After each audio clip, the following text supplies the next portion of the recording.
Oh, hey neighbors, I didn't see you there. Welcome to my neighborhood. It's a beautiful day in Kentucky, and there are so many good things going on.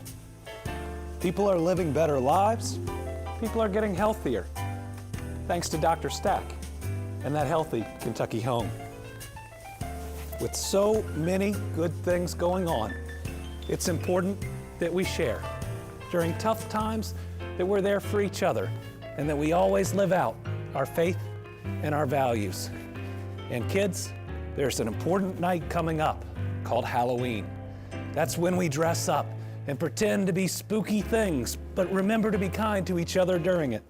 And make sure, whether you are one of those big kids or small ones, that you are safe on Halloween night in your neighborhood.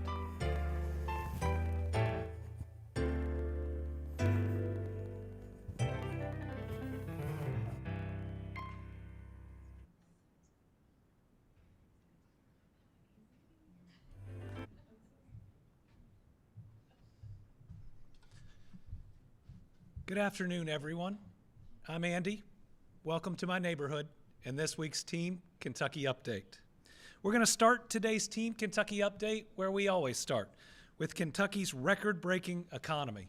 Since the beginning of my administration, we've announced more than 1,200 private sector new location and expansion projects totaling over $43 billion in new investment and creating more than 63,600 new jobs.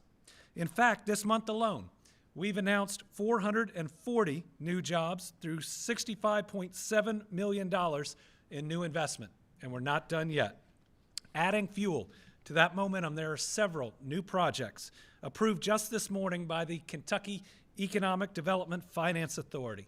This morning, 7 prospective new location and expansion projects in 5 counties were approved for performance-based tax incentives totaling $76.9 million in new state investment, with 317 full-time jobs announced across the Commonwealth. Today's approvals include Advanced Ready Mix Concrete in Jefferson County, GloveSafe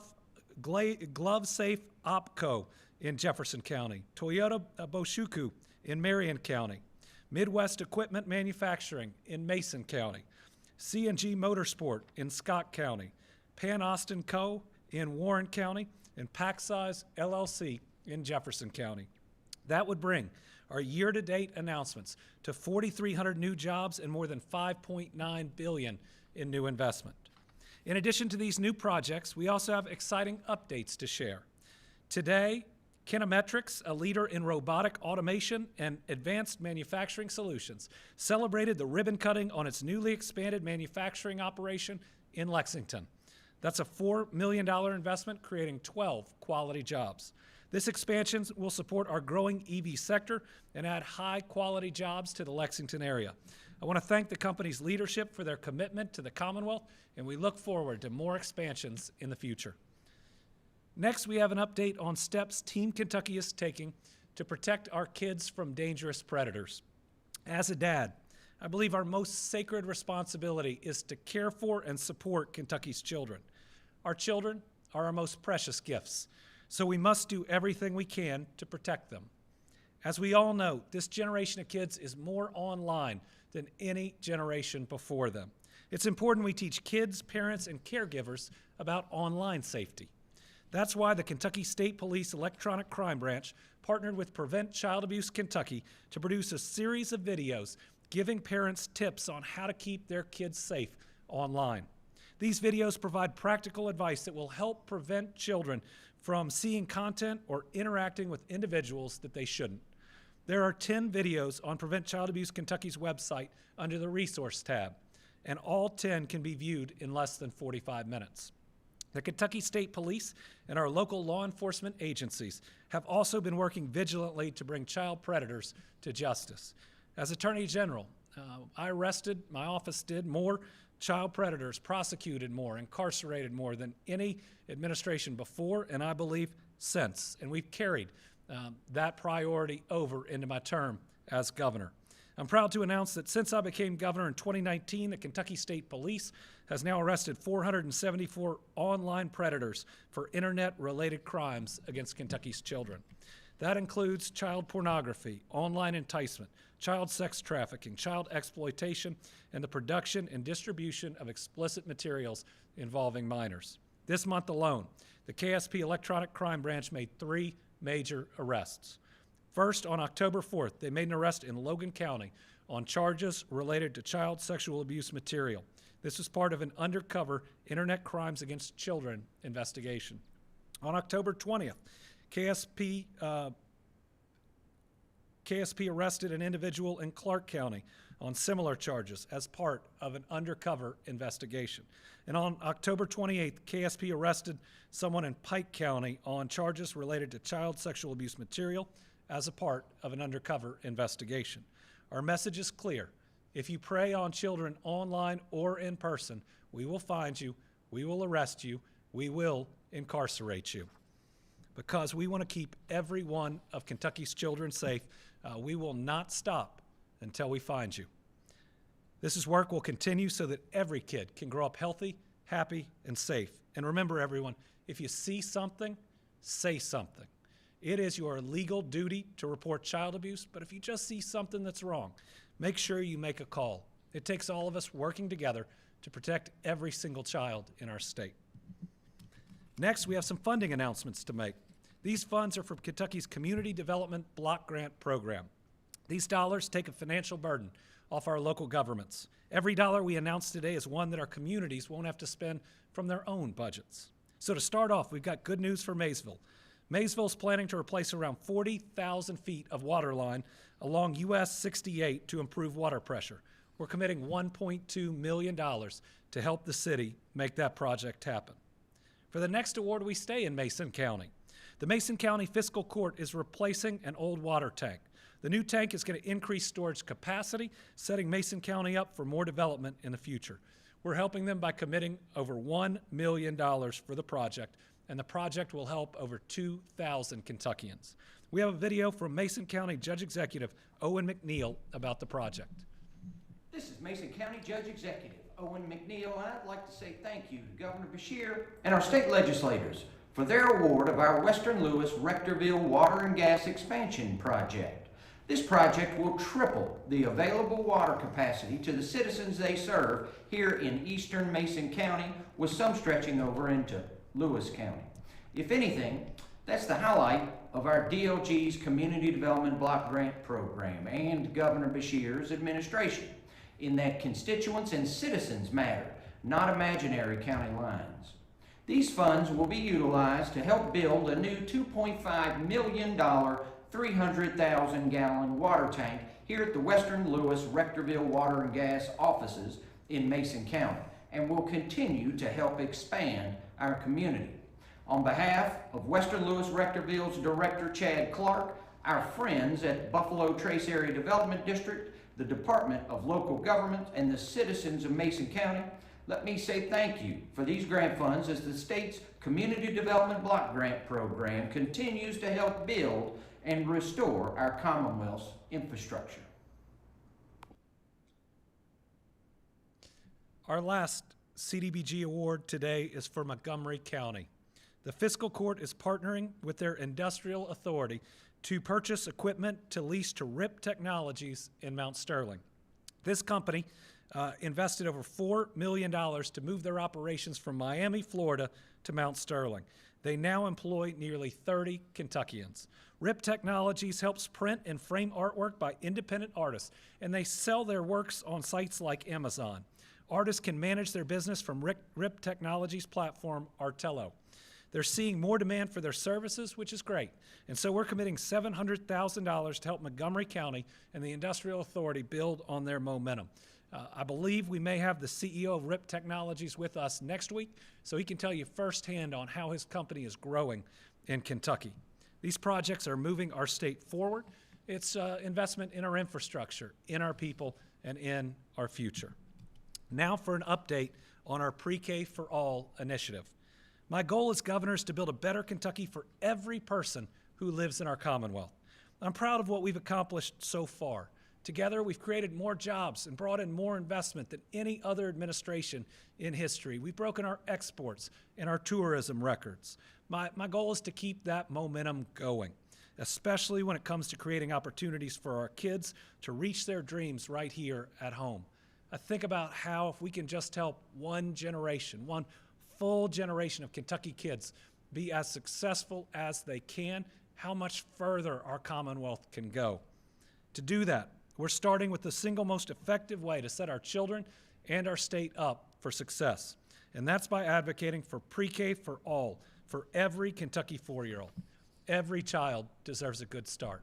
Proverbs says, start children off the way they should go, and even when they're old, they will not turn from it. In addition to our kids, pre-K for all would help our parents, caregivers, businesses, our workforce, and our economy. Pre-K for all will increase kindergarten readiness, where sadly our state is failing. It'll boost parents' earnings by nearly $9,000 per year. That continues for 6 years. That's $54,000 that our families could have that they don't currently have to get through some of these tough times.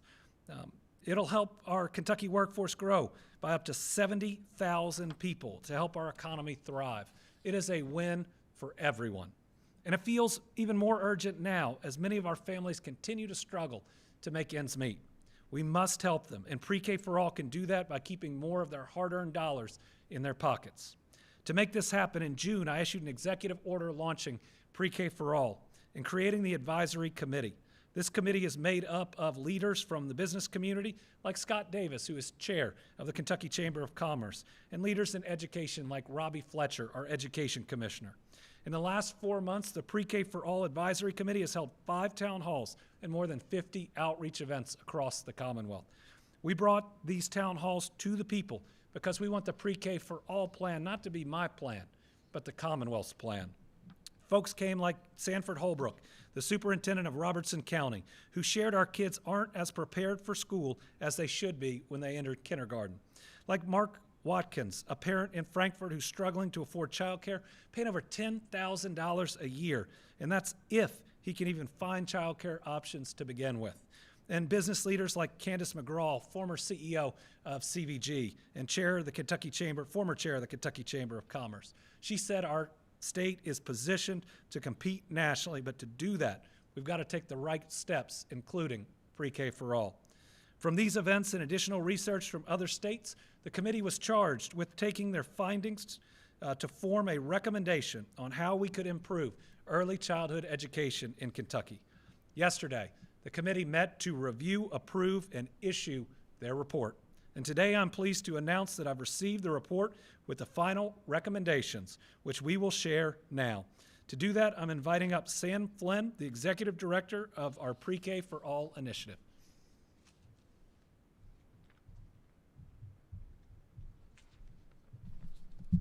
Thank you, Governor. I want to thank you for your leadership on this issue, and I want to thank our committee members, some of whom are here today in the room with us, and our staff advisors and our team for their tireless work the last several months. In all, as the Governor mentioned, our committee held 5 town halls and 54 outreach events. We've met with dozens of local leaders, educators, parents, child care providers, businesses and business owners, and state legislators. We looked at scholarly research and data from across the country, and we found a number of things. First, in Kentucky, majority of our kids are not kindergarten ready on day 1. According to a legislative report, Kentucky kids who attend pre-K are more kindergarten ready already in Kentucky than those who do not attend any formal setting. Pre-K is not new. We've had a pre-K program since 1990. It has been expanded twice under both a Republican governor, Governor Fletcher, and a Democratic governor, Governor Steve Beshear. But only currently 27% of our kids at the age of 4 have access to pre-K. The data showed that due to current legal eligibility and the requirements for this program, a child of a single mom who makes $17 an hour does not qualify for pre-K in Kentucky because she makes too much money. Parents are also paying up to 13% of their take-home pay for childcare if they can find it and if they can afford it. And as the governor mentioned, between 40 and 70,000 Kentuckians, according to the Bureau of Labor Statistics, would return to work but for access to child care. The committee also looked at other states who have expanded preschool access, states like Alabama, Oklahoma, Iowa, and Georgia. We reviewed the data and research from those states and areas, and our committee saw a very different story. In Oklahoma, kids that attend preschool scored 26% better on their kindergarten readiness assessment tests than those who did not. In Georgia, Mississippi, Alabama, and Iowa, kids that attended preschool were better readers and mathematicians in 3rd grade, in 6th grade, and in 8th grade than those who didn't. Kids were 8% less likely to be held back if they attended preschool. In Alabama, kids that attended pre-K were less likely to have disciplinary issues. Kids that attended pre-K were less likely to be absent from school. In Boston, kids that attended pre-K were 6% more likely to graduate from high school, and in Oklahoma, they were 12% more likely to enroll in college. Kids that attended preschool beyond just the educational benefits were more likely to report having health insurance as adults. They were less likely to report having drug addiction. They were less likely to report being arrested. Parents of kids who attended preschool were more likely to report working a job, more likely to report working one job rather than two, less likely to change career paths. Parents saw an increase in pay up to 21%, in some cases as high as $9,000 a year. And parents also saw persistence in those earnings over 6 years. Communities saw benefits as well. In other states, the return is upwards of 10 to 1 for larger expansions of pre-K. To bring that home to Kentucky, in 2009, the University of Kentucky did a study showing just a modest increase from 160% of the federal poverty line to 200% of the federal poverty line for eligibility would yield a 5 to 1 return on investment in the Commonwealth. The committee reviewed this data, the studies from here and other states. They heard testimony. They heard from experts on expanding pre-K, like Gina Ross, Republican representative from Alabama, who launched their program, who said that pre-K and preschool is not a partisan issue. After reviewing all this information, the committee and the committee staff worked together to produce, review, and approve the report that the governor mentioned and provide it to him. That report contained the committee's findings and recommendations. Today, we have Dr. Felicia Cummings-Smith, board chair of the Pritchard Committee for Academic Excellence and a member of the committee, who will share the findings in that report, followed by Dr. Carrie Ballinger, superintendent of Rockcastle County Schools and a member of our committee, who will share our recommendations. Thank you so much. Thank you again, Governor, and I'll turn it over to Dr. Smith. Thank you so much. Thank you so much, Sam. First, I want to thank the governor for the incredible opportunity to serve on the Pre-K for All Advisory Committee. This has been a great opportunity to work with leaders in education, business, government, and workforce to learn from Kentuckians, review the data, look at what other states have done, and bring policy recommendations to the governor that we believe will better Kentucky. As the board chair of the Pritchard Committee for Academic Excellence and a longtime educator in the Commonwealth, I've worked for positive educational outcomes and sound education policy in the Commonwealth for a long time. I am pleased to say that my experience on this committee has shown the incredible amount of work that can be done by a dedicated group of Kentuckians with a common purpose. As Governor Beshear mentioned earlier, the mandate for this committee was to hear from Kentuckians, look at the data, and make findings and recommendations. As a member of this committee, and after months of work, I am pleased to share our findings with the public today. After reviewing the data, our committee made the following 5 findings, which you will also be able to find in the report. Number 1, Kentucky's early care system is fragmented. Kentucky delivers early care and education through a patchwork approach of programs with inconsistent eligibility rules, funding sources, affordability, and access, creating gaps that affect families all across the state. Number 2, Kentucky's existing system is inadequate. Child care is often unaffordable and inaccessible. Not all kids get to attend, parents are forced out of the workforce, and unfortunately, half of our children are unprepared for kindergarten. Number 3, pre-K for all is achievable. Several states have successfully expanded access to preschool for all 4-year-olds, proving that pre-K for all is not only possible, but already working. If those states can do it, so can Kentucky. Number 4, successful pre-K for all programs focus on quality. Successful programs like in Alabama and Oklahoma focus on quality, offer flexible mixed delivery of services, and use strong data systems. And number 5, pre-K for all pays off for all kids, families, and communities. We have seen the data. Pre-K boosts kindergarten readiness, strengthens long-term academic success, lowers child care costs, and delivers strong economic returns to communities through increased wages, a strong workforce, economic prosperity, and reduction of indirect public service costs in ER visits, grade retention, drug abuse, and crime. We believe that these findings can provide us not only a clear view of the challenges we face, but a direction and a path forward. As based on these findings, this committee has issued recommendations charting a path forward for the governor, the General Assembly, and all Kentuckians. With that, I want to thank the governor and Team Kentucky for all their work on this vital initiative. And I will turn it over now to Dr. Carrie Ballinger, Superintendent of Rockcastle County Schools, who will share the recommendations with the public.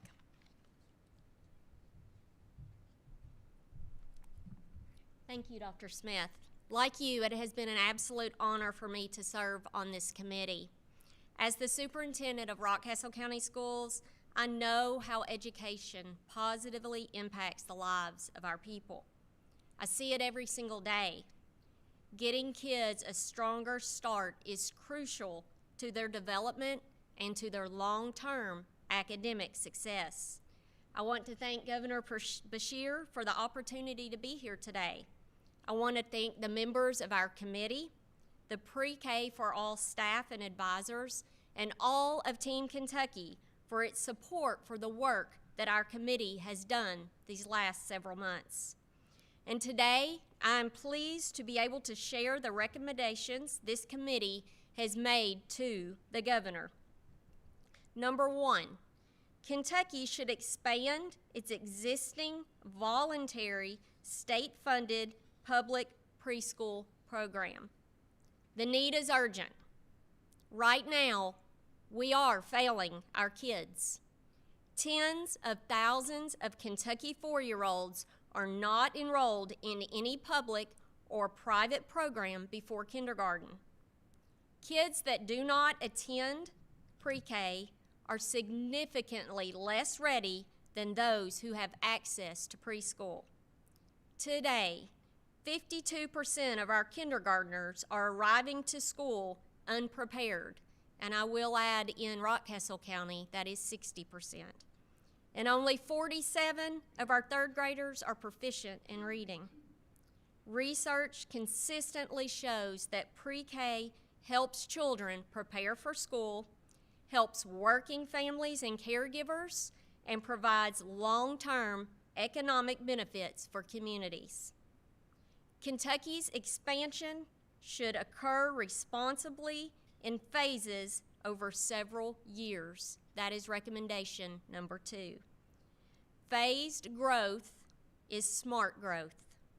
States like Alabama, West Virginia, and Oklahoma show that pre-K expansion is successful and sustainable when it happens over time. Kentucky has already expanded pre-K on 2 previous occasions. Expanding in a phased, responsible way over several years will ensure more kids have access, more parents can return to work, while providing school districts the flexibility to expand when they are truly ready. Number 3, expansion should ensure local flexibility on when and how expansion will occur, with decisions being made at the local level with support from KDE. No two school districts or communities are the same. Preschool expansion should be responsive to local community needs, and school districts should have the flexibility to expand when they are ready. School districts should maintain control of preschool expansion within their community and should be given the flexibility to make decisions when the time is right. Number 4, Kentucky should provide services through mixed, integrated school district-led partnerships with Head Start, private regulated childcare, and community-based providers. Kentucky's early childhood education system is fragmented in terms of regulation, alignment, and availability. Using our existing infrastructure, ensuring full utilization of federal funds to deliver pre-K will better unify our system, increase capacity, and use our state and federal dollars most effectively. Number 5, expansion should prioritize quality. Quality is extremely important, and our Kentucky students deserve nothing but the very best. States like Alabama show that uniform quality standards lead to continuous improvement, strong data collection, and accountability monitoring for all provider types ensures high quality. Number 6, Kentucky should build regulatory flexibility into the program. Kentucky can help districts and providers become expansion ready by allowing more options for meeting the regulatory requirements. The General Assembly should authorize the Kentucky Department of Education to establish administrative regulations with the focus on district local flexibilities for things like facilities, transportation, and educator requirements. This flexibility should include application-based waivers for specific regulatory requirements.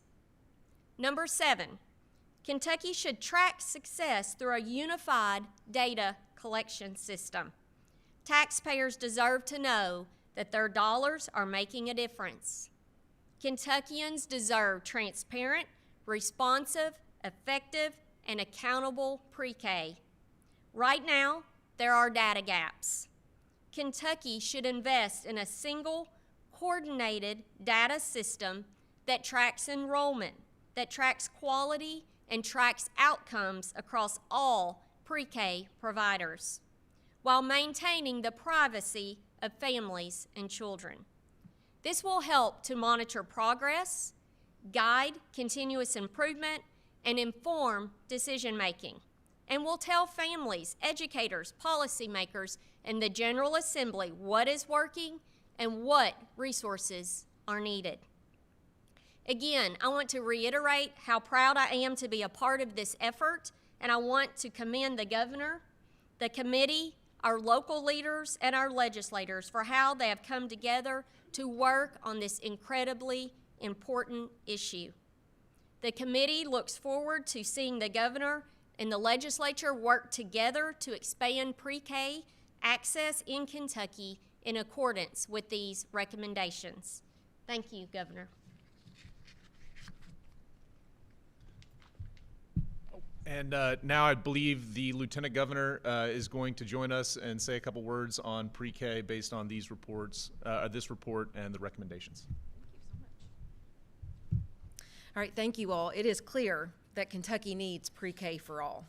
It will expand access to childcare and learning. It will give parents and caregivers options and help them to save money. It'll create jobs and boost our workforce. And we're getting right to work to get this done for Kentucky, for our families, our businesses, and for our future. Pre-K for all isn't political. It's just the right thing to do for Kentucky. All right, next up, I'm happy to share that the Team Kentucky Internship Program is now accepting applications for next summer. This is an exciting paid internship program for college students interested in public service. Internship positions are open across the executive branch, which means there are more opportunities for all areas of interest. Another exciting part about this program is that interns are eligible to receive interview preference for future employment in the executive branch. This is a huge benefit for our Kentucky students to get ready to answer the call and become public servants. Last year, we had over 1,000 applications for 51 internship positions. So it's a very competitive program, and that's encouraging. It shows that the next generation sees the value in a career in public service, and they are ready to help their neighbors. You can visit teamkyintern.ky.gov to learn more and to apply to be part of next summer's Team Kentucky Internship Program, and applications close on December 31st. Governor, back to you. I thought the Lieutenant Governor was going to sing that last part. Ready to help their neighbors. I just mentioned very quickly on Pre-K for All, I've gotten to spend a little bit of time talking with kindergarten teachers. One kindergarten teacher talked about how this year she had 5 separate students that weren't potty trained, and how you're supposed to go about teaching what you teach in kindergarten if that's the case. Another said she had numerous students that didn't know their colors yet. Now, these are students that are already so far behind, some of them might not catch up, and we can do something about it. We can lift every single Kentucky child up. That's why Pre-K for all 4-year-olds is so important. Next, we have some good news about mental health care in Kentucky. You've heard me say it time and time again, health care is a basic human right, and mental health care is just as important as physical health care. Since I've taken office, I've made it a goal to prioritize mental health care in the Commonwealth, which is why I'm glad to share some good news. Since 2019, the number of mental health professionals licensed in Kentucky has now nearly doubled. In 2019, the Commonwealth had just over 10,000 licensed mental health professionals, and now we have nearly 20,000. That's twice the amount of professionals ready to help. That means more Kentuckians can get the care that they need. Each of Kentucky's 9 mental health licensing boards has seen a growth in the last 6 years. This is just the latest update on what Team Kentucky has done to address mental health care. We launched the 988 Mental Health Crisis Lifeline, where calls and texts are answered locally 24 hours a day, 7 days a week, where there is always someone on the other end of the line trained and ready to help you. We launched FindHelpNowKY.org to connect Kentuckians to mental health providers and addiction treatment. I've signed legislation expanding access to mental health care through telehealth. We've allocated millions of dollars towards expanding school-based mental health resources. And we've been working hard to tackle the addiction crisis as a result. We've seen drug overdose deaths go down 3 straight years in Kentucky, thank God. Remember, it's okay to not be okay. Sometimes we go through trauma, our bodies and our minds just aren't trained or ready or able to fully handle. That's why you've got nearly 20,000 licensed mental health professionals that are out there that are waiting for your call. It is not a weakness to pick up that phone. It is just pure courage. Remember, in your darkest times, there are a lot of people out there that love you, that want you to get that help you need. And here in Kentucky, we're going to make sure that it's always available for you when you need it. Okay, tomorrow is Halloween, and we are all, you can tell it's Halloween. We're all looking forward to lots of fun, but let's remember to stay safe. For motorists, please stay alert for pedestrian traffic. Be patient and slow down. Children and families will be in costume in our neighborhoods, so take a lot of extra care when driving, and if you can, just stay off the roads entirely while the kids are trick-or-treating. Parents, we encourage you to give your children flashlights or glow sticks If you're driving, make sure your kids exit the vehicle on the curb side of the road. Inspect candy before you let your children eat it, and teach your kids how to dial 911 in case of an emergency. Homeowners, please turn your porch lights on and clean your walkways and your porches. And finally, to our trick-or-treaters, only visit houses that have the porch lights on. Never enter a stranger's home or vehicle. Stay on the sidewalk. Look both ways before you cross the street, and always listen to a trusted adult. The Kentucky Department for Public Health is also sharing some health tips as we get ready for tomorrow. Eat a good meal before heading out. This will give you energy for trick-or-treating. Make sure costumes fit well. That's one that you can see, breathe, and move normally. Wash your hands after trick-or-treating and before eating candy. More than anything else, we want our kids and families to be safe this Halloween. Parents, keep an eye on your kids, and kids, please listen to your parents, at least for this one night. There are some great activities being hosted by Team Kentucky in Frankfort tomorrow. From 6 to 8 p.m. tomorrow night, the Kentucky State Police is hosting its annual Safe Trick-or-Treat at its headquarters on Versailles Road. And from 5 to 6:30 p.m., the Kentucky Historical Society is hosting a trick-or-treat at the old state capitol downtown. Brittany, Winnie, and I hope each of you have a safe, fun Halloween. We'll get pictures out of Winnie. She's going to be a bumblebee this year. We're calling her, there it is. We're calling her Bumble Winnie. And while we'll miss everyone at the mansion this year, we're putting your safety first. We have an enormous construction project going on at the Capitol. We have large, deep trenches very close to the governor's mansion. The lights currently aren't functioning around the Capitol. There's no sidewalk right in front of the mansion. And to me, while this is one of my favorite days of the year, and I love seeing all these kids, thousands in the last years, it's not worth it if one child gets hurt. So everybody out there, please be safe this Halloween, and we'll find a way to be back next Halloween. All right, finally, due to the federal government shutdown, on Sunday, November 1st, SNAP benefits will be suspended, leaving more than 40 million Americans and almost 600,000 Kentuckians, many of them children, without that food assistance. My faith teaches me that food is life-giving and it is meant to be shared. From the miracle of the fishes and the loaves to the Last Supper, we're called on to feed and care for each other, and what the Trump administration is doing with SNAP benefits is wrong. Let me be clear. The Trump administration can fund SNAP. They can make that decision. It has been done in past shutdowns, and the money is there.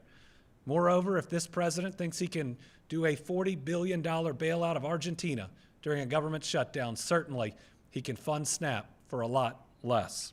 No Kentucky family should have to choose between putting food on the table and paying their rent.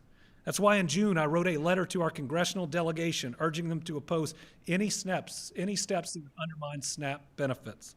And yesterday I joined 24 other states and D.C. in a lawsuit to force this administration to pay those benefits and prevent the hunger that will otherwise be caused. I believe that there is a hearing today. We hope that a judge will side with us and ensure that so many Americans have enough to eat. As a state, we're doing what we can to help cover support for our Kentucky families.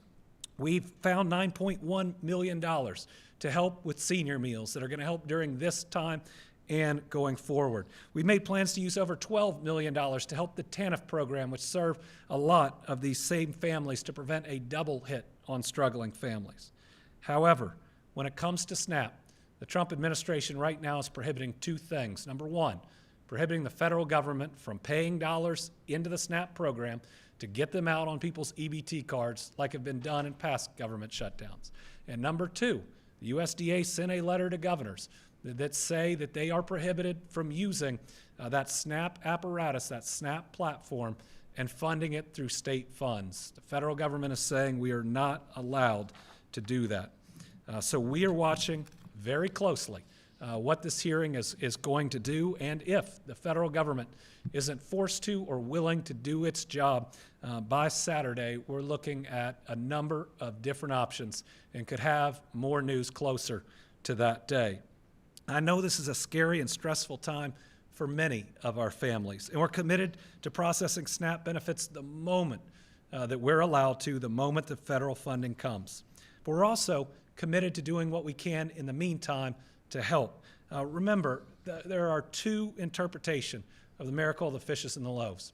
One is that the miracle was that Jesus simply multiplied the food. The other way to think about that miracle is it was a miracle of sharing. That Jesus was able to teach and inspire everyone to share what little they had, and what they found is when everybody was willing to share with their neighbor, there was enough for everyone. So today I'm announcing that Team Kentucky will be hosting a food drive to help our fellow Kentuckians. Beginning today, boxes will be placed in the lobby of all major office buildings in Frankfort, as well as the L&N building in Louisville to collect non-perishable food for those in need. Donations will go to established charities like Dare to Care, God's Pantry, and Christian Appalachian Project for distribution to Kentuckians in need. And we're going to be really intentional about making sure that these donations reach needy families across the state. I'm really proud to work alongside so many incredible Team Kentucky members that care so much about our state and the families that make up our state, something Team Kentucky has always made a priority.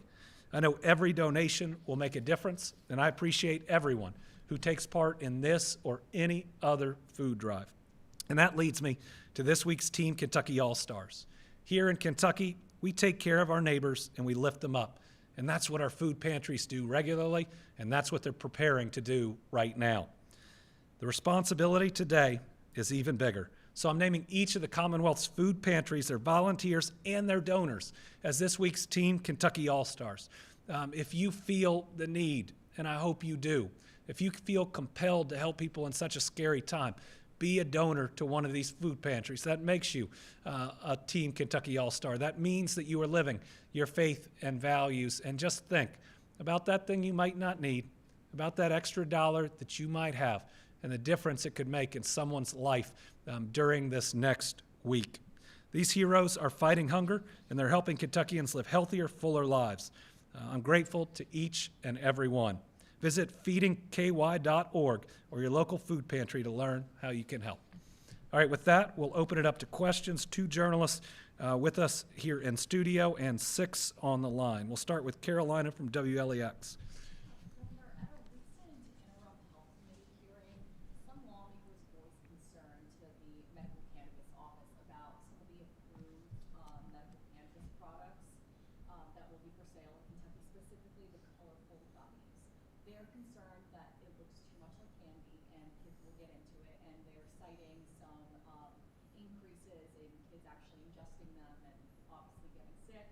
So have you heard about any of these concerns, and would Kentucky be willing to change those regulations to make those products look more like medicine? We have always been committed to a safe and medical marijuana program. It needs to make sure that this product is only going to those who receive a certification from a medical professional, and we don't want any of it falling in kids' hands. These specific concerns haven't been raised to me, but that doesn't mean we can't take a look at them. And thankfully, we have a flexible program with inspectors, with a good organized group where we've learned from other states to where we have our enforcement mechanisms in place now. Before the first dispensary is even operating. And so we can take a look at packaging. We can take a look at those concerns. We can hear out what they are, and if need be, we can take action. But I hope throughout this entire process, if new concerns arise, that we can be flexible in how we respond. Samantha with WKYT.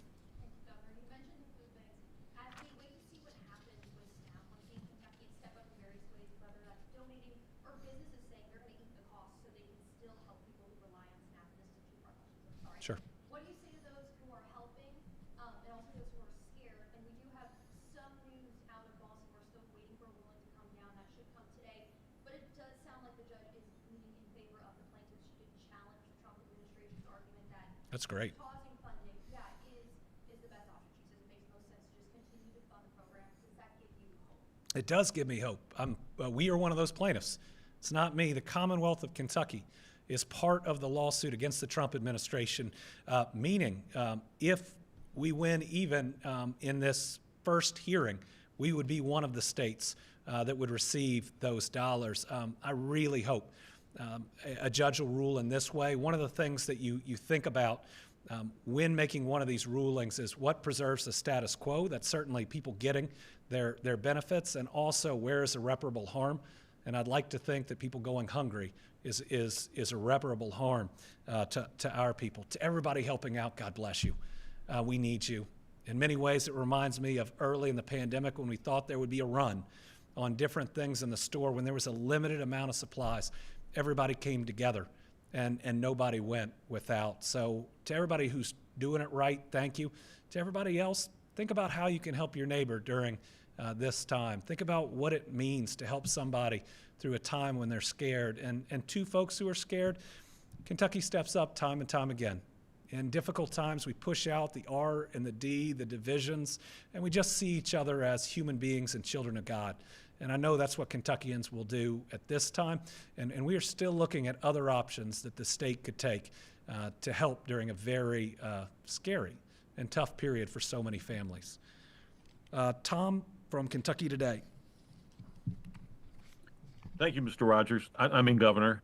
I have a question that's a little off the wall, and that is there any news on this Kentucky State Police investigation into the email and telephone threats that went to the parole board following the Ronald Exantis case? I don't have updates that I can share, but I know there is an ongoing investigation that I think we may see some results from. Early misreporting first online, unfortunately picked up in some other outlets where that the Kentucky Parole Board had paroled Ronald Exantis. They never did that. They voted against it. He was released instead under a state statute and for different credits that someone can earn in prison. Certainly at that release, there wasn't any discretion.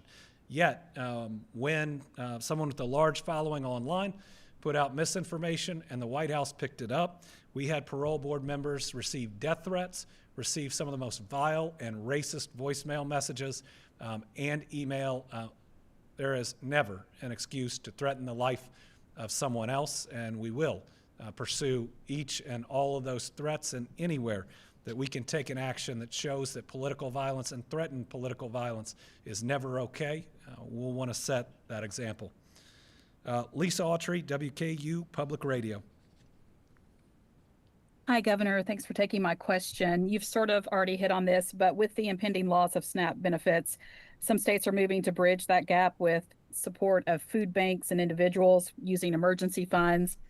Some Kentucky lawmakers have begun talking about a special session. Is that something that you would support? Is it something we can do? We're looking at our options right now, and I think a number of options are on the table. I'm not sure a special session would be necessary. Just what we can't do, though, is we can't use the existing platform of SNAP and simply put state dollars through it. We've got some very clear instruction from the federal government that that is not allowed. And so what that means is any additional help that we may be able to provide certainly isn't going to be perfect and certainly won't make up for this full hit. I mean, the way it happens right now is folks who need the extra help get the dollars on their EBT cards and know where they can go and where it's accepted, and that's how they're ultimately able to buy their groceries. So any other way to help, the way that many other states are looking at helping, is going to be a little more challenging, may rely more on our food banks. But in Kentucky, we got some really incredible food banks that are out there. We got a really good system where the larger ones are connected with the smaller ones. Feeding Kentucky does a great job. And so whether it's the state providing extra help there or just the citizens of our state, it goes a long way. But we're going to wait to hear about today's hearing. And we're going to look, again, as we get closer to Saturday, hopefully the pressure amps up in Washington, D.C. for people to do the right thing. And it's not an either or, it's a both.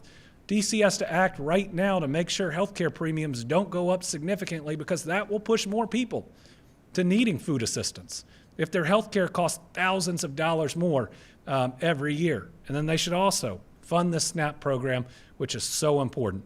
You know, I don't think somebody that's going hungry cares about a D or an R behind their name or ours. It's just our obligation to be there for them. Karen Czar, WUKY.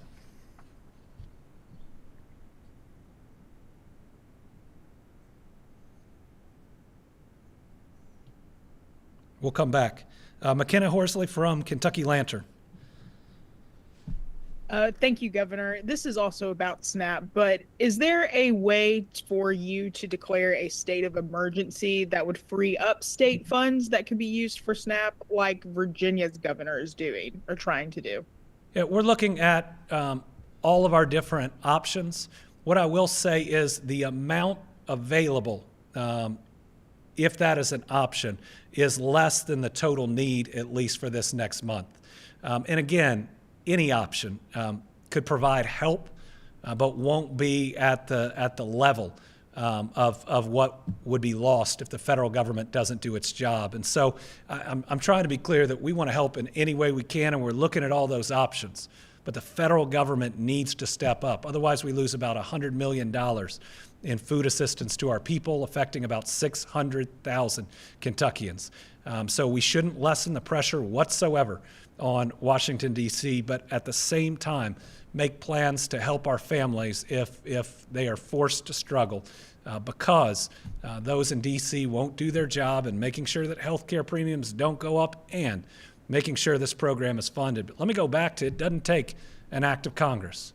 In past shutdowns, SNAP has been funded. There is a contingency account that's out there. The USDA, up until a couple weeks ago, said on its website that you could use that account in a shutdown. All Donald Trump has to do is say, I don't want people to go hungry, authorize the SNAP payments to go out, and our people will be okay. Either he will make the choice for folks to get full benefits, or it'll be his decision that causes significant hunger.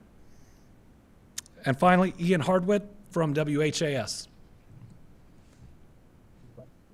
Thank you very much, Governor. My question's also about Ronald DeSantis today. Several Kentucky lawmakers yesterday signed a letter asking for the parole board to vote, like they have time and again, to keep him imprisoned. Do you have any specific requests to the parole board as far as this goes? Yeah, Ronald DeSantis is being held at the Kentucky State Reformatory at the moment. The Kentucky Online Offender Lookup will be automatically updated within 24 hours to reflect that. Should he choose a hearing and not waive his right to one, the final revocation hearing will be performed by an administrative law judge. There'll be a public notice that'll be sent out if that is scheduled. Following that step, the parole board would conduct a file review, and the decision in writing will be public, but I would push the parole board, though I don't get involved in specific cases, to do what it's always done. I appreciate the way the question was framed, and vote to have him serve his sentence. Remember, his sentence is a result of what he was actually convicted of, not the act that he may have committed, but what he was actually convicted of.